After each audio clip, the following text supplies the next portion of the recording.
அனைவருக்கும் வணக்கம். இந்த வீடியோவில் டிஎன்பிஎஸ்சி குரூப் 4 2025 நடந்துச்சு இல்லைங்களா, அதில் கேட்ட மேக்ஸ் சைக்காலஜி கொஸ்டின் 25 கொஸ்டின் இருக்குங்களா, அதை வந்து எப்படி சால்வ் பண்ணலான்றத இந்த வீடியோவில் பார்க்கலாம். என்னை பொறுத்த வரைக்கும் இந்த 25 கொஸ்டினில் 22 கொஸ்டின் வந்து ஈஸியாக சால்வ் பண்ணுற மாதிரி தான் இருக்கும். 3 கொஸ்டின் வந்து கொஞ்சம் டிஃப்ரெண்ட்டாக இருக்கும். அதில் ஒரு கொஸ்டின் வந்து இதுக்காக கேட்டதில்லை, புதுசாக கேட்டிருப்பாங்க சரிங்களா. அது வந்து எந்தெந்த கொஸ்டின் அதையும் எப்படி சால்வ் பண்ணலான்றத இந்த வீடியோவில் பார்க்கலாம். முதல் கேள்வி ஆட்கள் நாட்களில் கேட்டிருக்காங்க. கேள்வி என்னன்னா, பி என்றவர் வந்து ஒரு வேலையை 20 நாட்களில் முடிக்கிறாரு. அதே வந்து கியூ வந்து 40 நாட்களில் முடிக்கிறார். 2 பேரும் சேர்ந்து அந்த வேலையை ஸ்டார்ட் பண்ண தொடங்குறாங்க சரிங்களா. 2 பேரும் சேர்ந்து, அதாவது பியும் கியூவும் சேர்ந்து ஸ்டார்ட் பண்ணுறாங்க. ஸ்டார்ட் பண்ணுறப்ப என்ன ஆகுதுன்னா, சில நாட்கள் வேலை செய்த பிறகு கியூ என்பவர் சென்று விடுகிறார். கியூ வந்து பாதியிலே போயிடுறார். மிச்சம் இருக்கிற வேலையை வந்து பி வந்து 8 நாளில் முடிக்கிறார். அப்படின்னா என்ன ஆகுன்னு பாருங்கள். இப்போது 2 பேருக்கு வந்து எல்சிஎம் எடுத்துக்கோமா. எல்சிஎம் எடுத்தோம்னா 40 வரும். இந்த 40ன்றது வந்து அவங்க 2 பேர் செய்கிற முழு வேலையோட மதிப்பு. இதே வந்து இதை வந்து 20 எத்தனை நாள் பிறகுனீங்கன்னா 40 வரும்னா 2 ஆள் பிறகுனீங்கன்னா 40 வரும். அப்போது பி வந்து ஒரு நாளைக்கு 2 வேலை செய்வார்னு அர்த்தம். 40 வந்து எத்தனை முறை பிறகுனீங்கன்னா 40 வரும்னா ஒரு முறை பிறகுனா வரும். அப்போது கியூ வந்து ஒரு நாளைக்கு செய்கிற வேலை வந்து 1 இல்லை. இப்போது கியூ வந்து சென்று விடுகிறார். அப்போது 2 பேரும் சேர்ந்து இப்போ பி வந்து மொத்தமாக வந்து 20 நாள் வேலை செய்வாரா. அதில் பி வந்து ஒரு நாளைக்கு 2 வேலை செய்வாரா, அதை 2ன்னு போட்டுங்க. கியூ வந்து ஒரு நாளைக்கு ஒரு வேலை செய்வார், அப்போது அதை 1ன்னு போட்டுங்க. இப்போ 2 பேர் சேர்ந்து 40ன்ற வேலை செய்கிறாங்களா, அந்த 40 போட்டுங்க. பி வந்து ஒரு நாளைக்கு 2 வேலை செய்வார், கியூ வந்து ஒரு வேலை செய்வார், அதை போட்டுங்க. இப்போ 2 பேர் சேர்ந்து குறிப்பிட்ட நாட்கள் வரைக்கும் செய்கிறாங்க இல்லைங்களா, அதை எக்ஸ்ன்னு எடுத்துக்கோங்க. எடுத்துக்கிட்டு இப்போ மிச்சம் இருக்கிற வேலையை வந்து பி வந்து 8 நாள் செய்கிறாருங்களா எக்ஸ்ட்ரா, அப்போது +8. 2 பேரும் சேர்ந்து ஒரு நாள் வரைக்கும் செய்வாங்க. அதுக்கப்புறம் பி மட்டும் எக்ஸ்ட்ரா ஒரு 8 நாள் செய்கிறார், அது வந்து +8ன்னு எடுத்துக்கிறோம். எடுத்துக்கிட்டு இப்போ பெருக்கணும்னா 2x + 16 + x = 40. இந்த முழு வேலை இருக்குங்களா, இதுதான் செய்ய போகிறாங்க. அப்போது அதை எடுத்துக்கங்க. இப்போ 2x + x வந்து 3x = 40. இங்கே +16 அந்த பக்கம் போச்சுன்னா -16ன்னு வரும். இங்கே 3x அப்படியே இருக்கும். 40ல் 16 போச்சுன்னா 24ன்னு வரும். எக்ஸு 24/3 வரும். இந்த 3 பெருக்கள் இருக்குது, இந்த பக்கம் கொஞ்சம் வகுத்தில் வந்துடும். இதை அடிச்சிங்கன்னா 8ன்னு வரும். அப்போது எக்ஸோட மதிப்பு வந்து 8ன்னு வரும். நம்ம இங்கே எக்ஸுன்றது என்னன்னு எடுத்திருக்கோம், 2 பேரும் வந்து சமமாக செய்கிற நாட்களை தான் வந்து எக்ஸ்ன்னு எடுத்திருக்கோம், அது 8. இப்போ கேள்வி என்ன கேட்டிருக்காங்கன்னா, தொடங்கியதிலிருந்து எத்தனை நாட்களுக்கு பிறகு கியூ வேலையை விட்டு செல்றார் அப்படின்னு சொல்கிறாங்க இல்லையா. எத்தனை நாட்களுக்கு பிறகுனா எக்ஸ் நாட்களை வந்து 2 பேர் செய்கிறாங்க இல்லைங்களா, அது வந்து 8. அப்போது ஆப்ஷன் சி தான் வந்து இந்த கேள்விக்கான விடை. இதே வந்து இந்த வேலையை மொத்தமாக முடிக்கிறதுக்கு எத்தனை நாட்கள்னு கேட்டாங்கன்னா, ஃபஸ்ட்டு வந்து 2 பேர் சேர்ந்து ஒரு 8 நாள் செய்கிறாங்க. அதுக்கப்புறம் வந்து பிங்கிறவர் வந்து எக்ஸ்ட்ரா 8 நாள் செய்கிறாரு இல்லைங்களா, அதை சேர்த்தோம்னா 8 நாள் + 8 நாள் மொத்தமாக வந்து 16 நாட்கள்னு வரும். கேள்வி என்ன கேட்குறாங்களோ அதுக்கேற்ற மாதிரி ஆன்சர் பண்ணுங்கள். இந்த கேள்வியில் 8ங்கிறது தான் வந்து பதில். அடுத்த கேள்வி, ஆண்டுக்கு 4% கூட்டு வட்டியில் 6 வருடங்களில் ஏக்கு கிடைக்கும் தொகையானது 8 வருடங்களில் பிக்கு கிடைக்கும் தொகைக்கு சமமாக இருக்கும் எனில் 2602 ஏக்கும் பிக்கும் பிரித்து கொடுக்கணும் சரிங்களா. அப்படி பிரித்து கொடுக்குற தொகை வந்து 4%, 2 பேருக்குமே 4%. ஒருத்தருக்கு வந்து 6 வருஷத்தில் 4% கிடைக்கிற மதிப்பும், இன்னொருத்தருக்கு வந்து 8 வருஷத்தில் 4% கிடைக்கிற மதிப்பும் சமமாக இருக்கணும், அந்த மாதிரி பிரித்து கொடுக்கணும்னு சொல்கிறாங்க. அதுக்கு என்ன பண்ணலான்னா, நம்மளுக்கு வந்து கூட்டு வட்டிக்கான ஃபார்முலா என்னன்னு பார்த்தீங்கன்னா, அமௌண்ட் = P × 1 + R/100/n சரிங்களா. இது கூட்டு வட்டின்னு சொல்லியிருக்காங்க. இப்போது நம்மளுக்கு வந்து ஏங்கிற ஒருத்தருக்கு பிங்கிற ஒருத்தருக்கு 2 பேருக்கு வந்து இந்த பணத்தை பிரித்து கொடுக்கணும், 2602 சரிங்களா. இப்போது ஏங்கிறவருக்கு வந்து ஒரு தொகை கொடுக்குறோம், அதை வந்து எக்ஸ்ன்னு எடுத்துக்கலாம். பிங்கிறவருக்கு என்ன கொடுப்போம், 2602ல் எக்ஸுக்கு போக மிச்சம் இருக்கிறத பிக்கு கொடுப்போமா. இதை இப்படி எழுதிக்குங்க. அவங்களுக்கு 2 பேர் கிடைக்கிற மதிப்பு வந்து சமன்னு சொல்கிறாங்க. எப்போ கிடைக்கிற மதிப்பு, அதாவது இந்த தொகையோட இதை வந்து பிரின்சிபலாக எடுத்துக்கங்க சரிங்களா. பிரின்சிபலாக எடுத்துக்கங்க. இந்த தொகையோட 1 + R, அதாவது ஏக்கு ரேட் ஆஃப் இன்ட்ரெஸ்ட் எவ்வளோன்னு பார்த்தீங்கன்னா 4%/100. ஏக்கு வந்து எத்தனை வருஷம்னு பார்த்தீங்கன்னா 6 வருஷம். பிக்கு வந்து பிரின்சிபல் எவ்வளோன்னு பார்த்தீங்கன்னா 2602 - x × 1 + இவருக்கு ரேட் ஆஃப் இன்ட்ரெஸ்ட் ஒரு 4 தான், அதனால் அப்படியே போட்டுங்க. இங்கே இவருக்கு 6 வருஷத்தில் வரணும், இவருக்கு 8 வருஷத்தில் வரணும். எக்ஸ்ன்றது வந்து ஏவோட தொகை, அதை வந்து ஃபார்முலா அப்ளை பண்ணிங்கன்னா அவருக்கு 4% இன்ட்ரெஸ்ட்டு 6 வருஷத்தில். இவருக்கு மிச்சம் இருக்கிற காசு இவருக்கு கொடுப்போம், அது வந்து 2602 - x. இவருக்கும் 4% தான், ஆனால் இவருக்கு 8 வருஷம். சரிங்களா? இப்போ நம்ம என்ன கண்டுபிடிக்க போகிறோம்னா ஏக்கும் பிக்கும் இருக்கிற மதிப்பு இருக்கு இல்லைங்களா, அதோட ரேஷியோ கண்டுபிடிக்க போகிறோம். இந்த 4 அடிச்சிங்கன்னா 25ன்னு வரும். இந்த 4 அடிச்சிங்கன்னா 25ன்னு வரும். சரிங்களா? மிச்சம் x × 1 + 1/25 power 6 equal to 2602 minus x × 1 + 1/25 power 8 நிற்கும். ஏவோட தொகை அது வந்து எக்ஸு பை இந்த பியோட தொகை வந்து 2602 மைனஸ் எக்ஸ்ன்னு வருங்களா. இங்கே 1 + 1/25 பவர் 8ன்னு இருக்குமா. இங்கே பெருக்கல் இருக்குது, இந்த பக்கம் வந்துச்சுன்னா வகுத்தல் வருங்களா. 1 + 1/25 பவர் 6ன்னு வரும். சரிங்களா? இப்போ நம்மளுக்கு வந்து இந்த மாதிரி மேலே 1 கீழே 1, அதாவது டில் இருக்கிற எண் வந்து சமமாக இருந்து வகுத்தலில் டிவைடில் இருந்துச்சுன்னா பவரை வந்து மைனஸ் பண்ணிப்போமா. அப்படி மைனஸ் பண்ணோம்னா 1 + 1/25 பவரில் வந்து 8 - 6, அதாவது 8யும் 6யும் மைனஸ் பண்ணுறோம். அப்படி மைனஸ் பண்ணோம்னா 1 + 1/25 பவர் 2ன்னு வரும். இங்கே இருக்கிறது அப்படியே இருக்கும், 2602 மைனஸ் எக்ஸ்ன்னு இருக்கும். 25 × 1 25, 25 + 1 வந்து 26, 26/25ன்னு வரும். சரிங்களா? இப்போது இதை நீங்கள் எழுதுனீங்கன்னா 26 × 26/25 × 25 நிற்கும். இங்கே வந்து x/2602 மைனஸ் எக்ஸ்ன்னு நிற்கும். 26 × 26 எவ்வளோ வரும்னு பார்த்தீங்கன்னா 676ன்னு வரும். இதே வந்து 25 × 25 எவ்வளோ வரும்னு பார்த்தீங்கன்னா 625ன்னு வரும். இதுதான் வந்து அவங்களுக்கு கொடுக்குற ரேஷியோ, அதாவது எக்ஸ்ன்றது என்னது, ஏவோட மதிப்பு. சரிங்களா? இங்கே 2602 மைனஸ் எக்ஸ்ன்றது என்னது, பியோட மதிப்பு. அதாவது A/B ரேஷியோ என்ன வரும்னா 676/625. மொத்தமாக அவங்களுக்கு பிரித்து கொடுக்க போகிற தொகை எவ்வளோ சொல்லியிருக்காங்கன்னு பார்த்தீங்கன்னா 2602 ரூபா சொல்லியிருக்காங்களா. இப்போது இது ரெண்டுத்தையும் கூட்டி பாருங்கள். கூட்டி பார்த்தீங்கன்னா 1301. இது விகிதம் கரெக்டு, ஆனால் அதோட மதிப்பு வந்து மேட்ச் ஆகலை. அப்போது அடுத்த விகிதம் போங்க, × 2 × 2 போடுங்க. சரிங்களா? அப்படி போட்டிங்கன்னா 676ங்கிறது என்னவா மாறுனா 1352ஆகவும், இந்த 625 வந்து 2ஆல் பெருங்கன்னா 1250ஆகவும் மாறும். சரிங்களா? இப்படி மாறுதுன்னா இதோட கூட்டுத்தொகை எவ்வளோ வருதுன்னு பாருங்கள். இந்த கொடுத்துருக்கிற தொகை சமமாக வருதான்னு பாருங்கள். அப்படி சமமாக வந்துச்சுன்னா இதுதான் வந்து மதிப்பு. அப்போ ஏக்கு 1352னும் பிக்கு 1250ன்னு வரும். அது வந்து நம்ம ஏக்கு 1352 கண்டுபிடிச்சோம், பிக்கு 1250 கண்டுபிடிச்சோம். அது ஆப்ஷன் டியில் இருக்குது. இதுதான் வந்து இந்த கேள்விக்கான விடை. அடுத்த கேள்வி, ரூபாய் 68,000க்கு 9 மாதங்களுக்கு 16.2/3% வருட வட்டி விகிதத்தில் தனி வட்டி காண்கன்னு கேட்டிருக்காங்க. தனி வட்டிக்கான ஃபார்முலா என்னன்னு பார்த்தீங்கன்னா PNR/100. சரிங்களா? பிங்கிறது என்னென்னா பிரின்சிபல், அதாவது 68,000 இன்ட்டு என்னங்கிறது வந்து நம்பர் ஆஃப் இயர்ஸ், வருஷத்தில் கொடுக்கல மாதத்தில் கொடுத்துருக்காங்க. 9 மாதம், ஒரு வருஷத்துக்கு 12 மாதங்களா, அதனால் பை 12ன்னு போட்டுங்க. இன்ட்டு 16/2/3 எப்படி எழுதலாம்னா 16 × 3 வந்து 48, 48 + 2 வந்து 50, 50/3. ஆல்ரெடி இங்கே வந்து பை 100 இருக்குங்களா, அதை போட்டுங்க. இப்போது இந்த 2 0க்கு 2 0 அடிச்சிருங்க. இப்போது 3வது வாய்ப்பாட்டில் இது ஒரு முறை, 3வது வாய்ப்பாட்டில் இது வந்து 3 முறை, திரும்ப இது வந்து 3வது வாய்ப்பாட்டில் ஒரு முறை, 3வது வாய்ப்பாட்டில் 4 முறை, இது 4வது வாய்ப்பாட்டில் ஒரு முறை, 4வது வாய்ப்பாட்டில் 1, இது ஒரு 7 முறை. சரிங்களா? இந்த 0 சேர்த்துக்கிட்டனா மேலே ஃபுல்லாக இருக்கும், கீழே ஃபுல்லாக கேன்சல் ஆகிட்டு இருக்கும். 170 × 50ன்னு வரும். அது 0 0 35 5 மிச்சம் 3 5 1 5 8 8500ன்னு வரும். அது ஆப்ஷன் ஏல இருக்குது. இதுதான் வந்து இந்த கேள்விக்கான விடை. இதே வந்து ஃபார்முலா இல்லாமல் எப்படி போடலான்னு பார்த்தீங்கன்னா இந்த 68,000த்தை 1% கண்டுபிடிச்சிங்கன்னா 680ன்னு வரும்.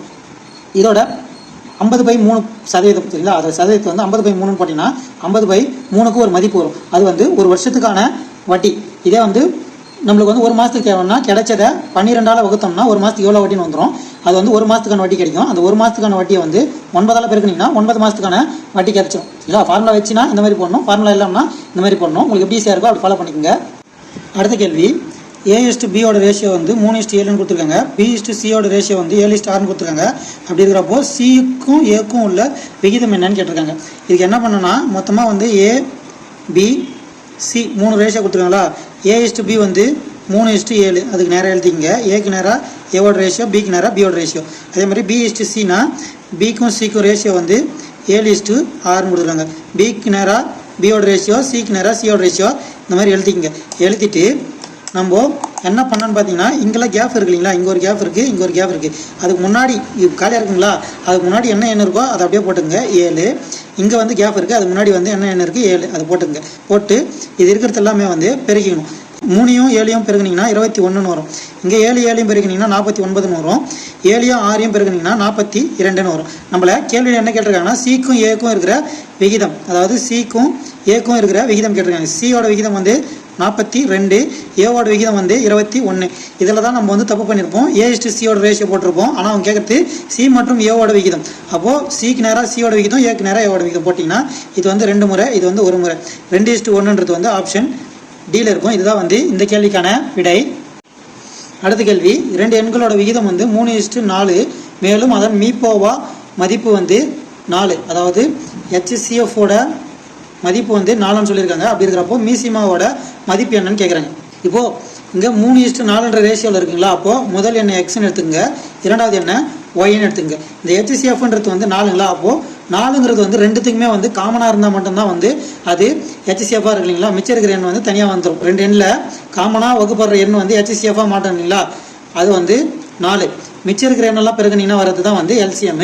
இப்போ நம்மளுக்கு வந்து காமனாக இருக்கிறது 4. அப்போது இங்கே எக்ஸு ஒய்ங்கிறத 3:4 ரேஷியோவில் இருக்குங்களா, காமனாக இருக்குன்னா 4 இருக்குங்களா, அப்போது 4ஆல் பெருக்கிங்க. பெருகுனீங்கன்னா 4 × 3 வந்து 12, இங்கே 4 × 4 வந்து 16ன்னு வரும். இதுதான் வந்து அந்த 2 எண்கள் எக்ஸும் ஒய்யும். இந்த 2 எண்களை கண்டுபிடிச்சிட்டோம். 12, 16ன்னு கண்டுபிடிச்சிட்டோம். இதுக்கு எல்சிஎம் எடுத்தோம்னா 4 வாய்ப்பாடில் 3 முறை, 4 வாய்ப்பாடில் 4 முறை, அவ்வளோதான். ஏன்னா 4 3 12, 12 × 4 வந்து 12 × 4 வந்து 48ன்னு வரும். இதுதான் வந்து இந்த கேள்விக்கான விடை. அப்படி இல்லைன்னா இன்னொரு மெத்தடும் இருக்குது. அது வந்து LCM × HCF = ப்ராடக்ட் ஆஃப் 2 நம்பர்னு சொல்லுவாங்க சரிங்களா. அந்த நம்பர் வந்து 12 × 16. இதில் HCF வந்து 4 சரிங்களா. LCM × 4 = 12 × 16ன்னு வரும். = 12 × 16. நம்மளுக்கு தேவை LCM இந்த பக்கம் வச்சுக்கிட்டு 12 × 16. இங்கே வந்து 4 வந்து பெருக்கல் இருக்குது, இந்த பக்கம் வந்துச்சுன்னா வகுத்தில் வந்துடும். இதை அடிச்சிங்கன்னா 3 முறை வரும். 3 × 16 வந்து 48 வரும். உங்களுக்கு எப்படி ஈஸியாக இருக்கோ அப்படி போட்டுங்க. அடுத்த கேள்வி, ஒரு எண் வந்து எக்ஸானது 13ஆல் வகுப்படும். இந்த எண் 16, 24, 32ஆல் வகுக்கப்படும் போது ஒவ்வொரு முறையும் மீதம் 4 கிடைக்கின்றது எண்ணில் எக்ஸின் மீச்சிறிய மதிப்பு என்னன்னு கேட்குறாங்க சரிங்களா. ஒரு எண் வந்து எக்ஸு, அது வந்து 13ஆல் வகுப்படும்னு சொல்லிட்டாங்கன்னா இந்த 4 ஆப்ஷன் இருக்குன்னா 4மே வந்து 13ஆல் வகுப்படுமான்னு பார்த்தீங்கன்னா இது 1 மட்டும்தான் 13ஆல் வகுப்படும். அதாவது 13 × 3 வந்து 39, இது ஒரு 0 சரிங்களா. 30 முறை போகும். மிச்சம் எதுவுமே வந்து 13ஆல் வகுப்படாது. அப்போது ஆப்ஷன் ஏ தான் வந்து இந்த கேள்விக்கான விடை. அடுத்த கேள்வி, ஒரு வகுப்பில் 80 மாணவர்கள் இருக்கிறாங்க. அதில் ஒரு குறிப்பிட்ட நாளில் வந்து 25% பேர் வந்து வருகை புரியவில்லை, அதாவது ஆப்சென்ட் ஆகிடுறாங்கன்னா வருகை புரிந்த மாணவர்களின் எண்ணிக்கை எவ்வளோன்னு கேட்குறாங்க. இது எதுவும் இல்லை, மொத்தமாக வந்து 80 பேர் வராங்க. அவங்க வந்து 100%ங்களா. இப்போது வராதவங்க வந்து 25% சரிங்களா. இப்போது 80ல் வந்து பாதி 40, அப்போது 100%த்தில் பாதி 50%ங்களா. அடுத்து 40ல் பாதி 20, 50%த்தில் பாதி 25%. அப்போது 25% பேர் வரலன்னு சொல்லியிருக்காங்களா. அப்போது 20 பேர் வரல. மொத்தமாக வந்து 80 பேர், அதில் 20 பேர் வரலினா மிச்சம் இருக்கிறவங்க தானே வந்தவங்க. அப்போது 60 பேர் வந்து வந்திருப்பாங்க. ஆப்ஷன் பியில் இருக்குது பார்த்தீங்களா 60ன்னு, அதுதான் வந்து இந்த கேள்விக்கான விடை. அடுத்த கேள்வி, ஒரு வகுப்பில் உள்ள மாணவர்கள் மற்றும் மாணவிகளின் விகிதம் வந்து 5:3 கொடுத்துருக்காங்க. அதாவது பாய்ஸு கேர்ள்ஸு சரிங்களா. பாய்ஸ் வந்து 5 பங்கும், கேர்ள்ஸ் வந்து 3 பங்கும் இருக்கிறாங்க. அதில் ஒரு தேர்வில் வந்து 16% மாணவர்களும் 8% மாணவிகளும் தேர்ச்சி பெறவில்லை. தெளிவாக பாருங்கள், தேர்ச்சி பெறவில்லைன்னு கொடுத்துருக்காங்க. அப்போது ஃபெயில் ஆனவங்க வந்து அவ்வளோ சதவீதம் எனில் தேர்ச்சி பெற்ற மாணவர்களின் சதவிகிதம் காண்க அப்படின்னு சொல்லி கொடுத்துருக்காங்க. பாய்ஸில் வந்து 16% வந்து தேர்ச்சி பெறாமல் இருப்பாங்க. கேர்ள்ஸில் 8% பேர் வந்து தேர்ச்சி பெறாமல் இருப்பாங்க. அப்படி இருக்கிறப்போ தேர்ச்சி பெற்ற மாணவ மாணவிகளோட சதவீதம் எவ்வளோன்னு கேட்குறாங்க. இப்போ நம்மளுக்கு இந்த மாதிரி ரேஷியோவில் கொடுத்துட்டாங்கன்னா நம்ம வந்து பாய்ஸு கேர்ள்ஸு சரிங்களா 5:3 இந்த ரேஷியோவில் கொடுத்தாங்கன்னா நம்ம 500, 300ன்னு எடுத்துக்கலாம் சரிங்களா. கேர்ள்ஸ் வந்து 300 பேர் இருக்காங்க. இதில் வந்து 1% வந்து 3 பேர். தேர்ச்சி பெறாதவங்க வந்து 8% பேர். அப்போ 8ஆல் பெருகுனீங்கன்னா 8 3 24. அப்போ 24 பேர் வந்து தேர்ச்சி பெறவில்லை. இப்போ தேர்ச்சி பெற்றவங்களோட எண்ணிக்கை பார்க்கணும்னா மொத்த மாணவிகளில் தேர்ச்சி பெறாதவங்களை கழிச்சிங்கன்னா வந்துடுமா. அப்போது 2, இது 9, இது 6, 6 7 2 276 பேர் தேர்ச்சி பெற்றிருப்பாங்க. சாரி, இங்கே வந்து 8% போட்டிருக்கேன். இது வந்து 16% வரணும். சரிங்களா? அப்படின்னா 16% எவ்வளோ வரும்னு பார்த்தீங்கன்னா 80ன்னு வரும். 500ல் 80 பேர் போனாங்கன்னா 420 பேர் வரும். அதை கூட்டினீங்கன்னா 420 + 276 போட்டிங்கன்னா 6 9 6 696 பேர். அதில் வந்து எத்தனை பேர் மொத்தமானா 800 பேர். அதில் 696 பேர் வந்து பாஸ் ஆகிறாங்கன்னா இந்த 2 0 2 0 கேன்சல் ஆகிடும். இது 8வது வாய்ப்பாடில் 8 8 64 மிச்சம் 5 வரும். 56ங்கிறது வந்து 7 முறை வந்து 56 வரும். அப்போது 87% வரும். ஆப்ஷன் 7 இருக்குது. இதுதான் வந்து இந்த கேள்விக்கான விடை. சரிங்களா? இங்கே மட்டும் பார்த்துங்க, 5 × 16 வரணும். நான் 8ன்னு போட்டேன், அதனால் ஆன்சர் சரியாக வரல. இது மாதிரி கரெக்டாக போட்டுங்க. கரெக்டாக போட்டிங்கன்னா இந்த மாதிரி கூட்டிகிட்டு மொத்த தொகை வந்து, அதாவது அவங்க பாஸ் ஆகிறவங்களோட எண்ணிக்கை வந்து 696 மொத்தமாக எத்தனை பேரோ அதை கீழே போட்டு 100 பிறகு நீங்கள் அடித்து சால்வ் பண்ணிங்கன்னா 87% வரும். இதுதான் வந்து இந்த கேள்விக்கான விடை. அடுத்த கேள்வி 1 + 3 + 5 அப்படி போயிட்டு டாட் 55 போகுதுன்னா அதோட கூடுதலோட மதிப்பு என்னன்னு கேட்குறாங்க. இதுக்கான கூடுதல் மதிப்புக்கான ஃபார்முலா என்னன்னு பார்த்தீங்கன்னா n². என்னோட மதிப்பு என்னன்னா, நம்ம எல்லாருமே பண்ணுற தப்பு இதுதான். 55ன்றதுனால என்னோட மதிப்பு 55ன்னு போட்டுருவோம். ஆனால் விஷயம் என்னன்னா, நம்மளுக்கு வந்து 55ன்றதுக்கு நடுவில் நம்மளுக்கு ஒற்றைப்படை எண் மட்டும் இல்லாமல் இரட்டைப்படை எண்ணும் கூட வரும். சரிங்களா? பாதிக்கு பாதி தான் வந்து ஒற்றைப்படை எண்ணாக இருக்கும். அப்போது 55ல் பாதி எவ்வளோன்னு பார்த்தீங்கன்னா 27 ரன் வரும். இப்போ இந்த 3 எண்ணை எடுத்துக்கிட்டீங்கன்னு வச்சிங்களேன், 5ல் பாதி வந்து 2 எண்ணு வந்துடும். 0.5 வருதுனால இன்னொரு எக்ஸ்ட்ரா வரும் இல்லைங்களா? அந்த மாதிரி இப்போ 27.5 வருதுன்னா என்னோட மதிப்பு வந்து 28ன்னு அர்த்தம். 28 × 28 போட்டிங்கன்னா 784 வரும். இதுதான் வந்து இந்த கேள்விக்கான விடை. இங்கே லாஸ்ட் டிஜிட் மட்டும் போட்டிங்கன்னாவே உங்களுக்கு ஆப்ஷன் வந்துடும். 8 8 64 இந்த 4ல் முடியுது இல்லைங்களா? இது வந்து இந்த கேள்விக்கான விடை. இதை வச்சு கூட நீங்கள் போட்டுக்கலாம். இந்த கணக்கு வந்து கொஞ்சம் யோசிக்க வச்சுருக்கோம். ஏன்னா கேள்வியில் 0, 2, 24, 252, 3120 இந்த மாதிரி கொடுத்துருக்காங்க. இது லாஸ்ட் இந்த எண்ணம் என்ன வரும்னு கேட்டிருக்காங்க. இந்த 0ங்கிறது எப்படி எழுதியிருக்காங்கன்னா 1 பவர் 1 மைனஸ் 1 0. இந்த 2ங்கிறது எப்படி எழுதியிருக்காங்கன்னா 2 பவர் 2 மைனஸ் 2 2 பவர் 2 4 4 மைனஸ் 2 வந்து 2. அடுத்து 3 வந்து கியூப் பண்ணியிருக்காங்க. சரிங்களா? -3 3 கியூப் பண்ணிங்கன்னா உங்களுக்கு 27 வரும். 27ல் 3 போச்சுன்னா 24 வருங்களா? அதே மாதிரி 4க்கு வந்து 4 பவர் 4 போட்டு 4 மைனஸ் பண்ணியிருக்காங்க. அப்படி பண்ணிங்கன்னா 256 மைனஸ் 4 வந்து 252ன்னு வந்திருக்கும். அடுத்து 5 வந்து 5 பவர் 5 மைனஸ் 5ன்னு எழுதியிருக்காங்க. அப்படி எழுதுனீங்கன்னா உங்களுக்கு 3120ன்னு வரும். அப்படி எழுதினீங்கன்னா 3120ன்னு வரும். அடுத்து நம்மளுக்கு வர வேண்டியது 6 பவர் 6 மைனஸ் 6ன்றது போட்டிங்கன்னா 46650ன்னு வரும். அது ஆப்ஷன் பியில் இருக்குது. இதுதான் வந்து இந்த கேள்விக்கான விடை. அடுத்த கேள்வி, இந்த கேள்வியில் என்ன கேட்டிருக்காங்கன்னா, இந்த தொடர்ச்சி எண்களில் இப்போ ஒரு சீரிஸ் கொடுத்துருக்காங்க. அதில் 2 வித்தியாசத்தை உடைய எண்களில் எத்தனை இணைகள் உள்ளன? அதாவது அடுத்தடுத்த எண்ணுக்கு வித்தியாசம் 2 இருக்கணும். இப்போது 6க்கும் 4க்கும் வித்தியாசம் பார்த்தீங்கன்னா 2 வருதுங்களா? அடுத்து இதுக்கும் 2 வரல, இதுக்கு 2 வராது, இதுக்கு 2 வராது, இதுக்கும் 2 வராது, இதுக்கும் 2 வராது, இதுக்கும் 2 வராது. அப்புறம் 4க்கும் 2க்கும் வித்தியாசம் பார்த்தீங்கன்னா 2 வரும். அடுத்து 2க்கு 1க்கு வராது, 1க்கு 5க்கு வராது, 5க்கும் 3க்கு வித்தியாசம் வந்து 2 வரும். அப்புறம் 3க்கு 8க்கும் வந்து வித்தியாசம் 2 வராது. மொத்தமாக வந்து 1 2 3 எண்கள்ன்றது தான் வந்து இந்த கேள்விக்கான சரியான விடை. அடுத்த கேள்வி, ஒரு பகடை 4 முறை உருட்டப்படும் போது அதன் 4 வேறுபட்ட நிலைகளை கீழே கொடுக்கப்பட்டுள்ளன. இந்த மாதிரி கொடுத்துட்ருக்காங்க. அப்போது 2க்கு எதிர்பக்கம் என்ன இருக்குன்னு கேட்குறாங்க. இந்த மாதிரி கேள்வியெல்லாம் நம்ம கேட்கும்போது எப்படி ஆன்சர் பண்ணலான்ட்டு முன்னாடியே சொல்லியிருப்போம். எப்படின்னா, இப்போ 2 கேட்குறாங்களா, 2க்கு பக்கத்தில் என்ன இருக்குன்னு பாருங்கள். 2 பக்கத்தில் 3 இருக்குது, 5 இருக்குது. அப்போ 3ம் 5ம் நம்மளுக்கு எதிர்பக்கம் வராது. பக்கத்தில் வந்துருச்சு இல்லைங்களா? அதனால் எதிர்பக்கம் வராது. அதே போல் 2க்கு பக்கத்தில் 3ம் 1 இருக்குது. அப்போ எதிர்பக்கம் 1 வராது, 3 வராது. 1 ஆப்ஷன் இல்லை, அதனால் அப்படியே விட்டுருங்க. அடுத்து 2 இருக்குது, 6 5 பக்கத்தில் வரதுனால உங்களுக்கு எதிர்பக்கம் வராது, 6 வராது, 5 வராது. அப்போ மிச்சம் இருக்கிற ஆப்ஷன் ஒன்று தான், அது 4, ஆப்ஷன் 7 இருக்குது. இதுதான் வந்து இந்த கேள்விக்கான விடை. அடுத்த கேள்வி, இந்த மாதிரி ஒரு சீரிஸ் கொடுத்துட்டு இதில் சென்ட்ராக என்ன நம்பர் வரும்னு கேட்டிருக்காங்க. இது பாருங்கள், இப்போ நடுவில் ஒரு எண் இருக்குங்களா, அதுக்கு முன்னாடியும் பின்னாடியும் இருக்கிற எண்ணை மைனஸ் பண்ணி பாருங்கள். 19 7 மைனஸ் பண்ணிங்கன்னா 12 வரும் இல்லைங்களா? அதே மாதிரி 43ல் 19 போச்சுன்னா 24 வரும். அதே மாதிரி 91ல் 43 போச்சுன்னா எவ்வளோ வருதுன்னு பாருங்கள். 8 மிச்சம் 1 8 4 48 வரும். அது ஆப்ஷன் சியில் இருக்கும். இதுதான் வந்து இந்த கேள்விக்கான விடை. நிறைய பேர் நிறைய மெத்தட் போட்டிருப்பாங்க. இருக்கிறதுல இதுதான் வந்து சிம்பிளான மெத்தடாக இருக்குது. 2 நம்பருக்கும் நடுவில் இருக்கிற எண் வந்து அந்த 2 நம்பரோட வித்தியாசமாக இருக்குது. சரிங்களா? அதை போட்டு பார்த்தீங்கன்னா உங்களுக்கு ஆன்சர் வந்துடும். இதுதான் வந்து இந்த கேள்விக்கான விடை. இப்போ மொத்தமாக வந்து 13 கேள்வியே இப்போ போட்டிருப்போம். இப்போவே ஃபோனில் ஸ்டோரேஜ் ஃபுல்லுன்னு காட்டுறதுனால 13 கேள்வி மட்டும் முதல்ல எடுத்து போடுறேன். அடுத்து 12 கேள்வியை வேணுமா வேணாமான்றது நீங்கள் தான் சொல்லணும். இந்த வீடியோ உங்களுக்கு எந்த அளவுக்கு யூஸ்ஃபுல்லாக இருக்குன்றது கமெண்ட்டில் சொல்லுங்கள். இதில் எந்தெந்த சம்மெல்லாம் வந்து உங்களுக்கு டஃபாக தெரிஞ்சது இப்போ பார்த்தோன்னே ஈஸியாக இருக்குன்றதையும் கமெண்ட்டில் சொல்லுங்கள். மீண்டும் அடுத்த வீடியோவில் சந்திப்போம். இப்படி கனகாஞ்சிவா. நன்றி, வணக்கம்.